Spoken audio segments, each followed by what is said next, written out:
Assalamualaikum. This is me Ismaraz. So today in this video I am gonna tell you about cell. So इस video में मैं आपको cell के बारे में बताऊंगी कि बेसिकली सेल क्या होता है, सेल के क्या फंक्शंस होते हैं, क्या स्ट्रक्चर होता है सेल का. सो पूरी वीडियो देखिएगा. चलें वीडियो स्टार्ट करते हैं. So the first thing is what is cell, कि सेल होता क्या है. So cell is the basic unit of all living thing. Cell हर लिविंग थिंग की बॉडी का एक बेसिक यूनिट है. इट्स मीन्स कि सेल के बगैर एक ह्यूमन बीइंग की बॉडी डेवलप नहीं हो सकती. सेल के बगैर कोई भी लिविंग थिंग, कोई भी लिविंग ऑर्गेनिज्म की बॉडी डेवलप नहीं हो सकती. विदाउट सेल कभी डेवलप नहीं हो सकती एक लिविंग ऑर्गेनिज्म की बॉडी. सो ये तो हम नो हाउ हमने पता चल गया कि भाई सेल होता क्या है. सो एक फर्दर एक क्वेश्चन होता है कि जो सबको वैसे याद भी नहीं होता कि आखिर सेल डिस्कवर किसने किया.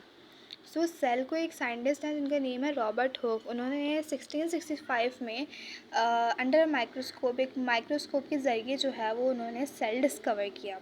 सो अगर हम सेल की कैटेगरीज़ को देखें तो सेल की दो कैटेगरीज़ हैं, prokaryotes and eukaryotes.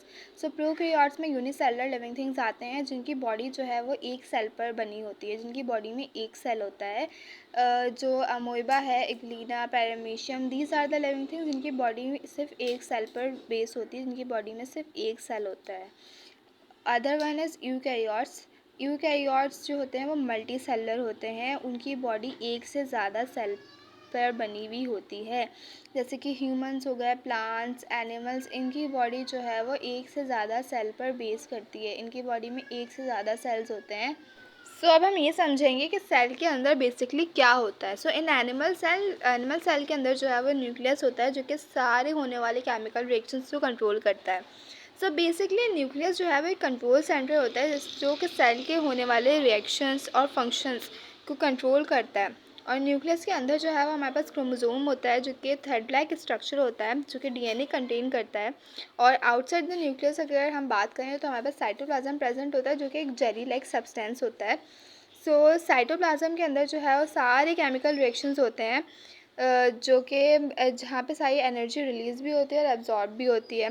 So cytoplasm के बाहर जो है हमारी एक कवरिंग होती है जिसे हम सेल मेम्ब्रेन कहते हैं. सेल मेम्ब्रेन जो बेसिकली जो है पूरे सेल की आउटर कवरिंग होती है, जो बेसिकली जो है जिसका काम ये होता है कि सेल के अंदर क्या मटेरियल जाएगा, क्या मटेरियल नहीं जाएगा, तो वो चीज़ें जो कंट्रोल होती हैं वो सारी की सारी सेल मेम्ब्रेन के थ्रू होती हैं.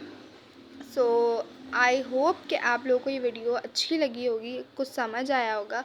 अगर अच्छी लगी है और कुछ समझ आया है तो please like that video and subscribe my channel also, क्योंकि लोग जो है वो देखते बहुत हैं पर सब्सक्राइब करना भूल जाते हैं. तो काइंडली जो है वो देखने के बाद जो है सब्सक्राइब करिए और लाइक भी करिए, और अगर अच्छी लगे तो आगे भी शेयर कीजिए. Thank you.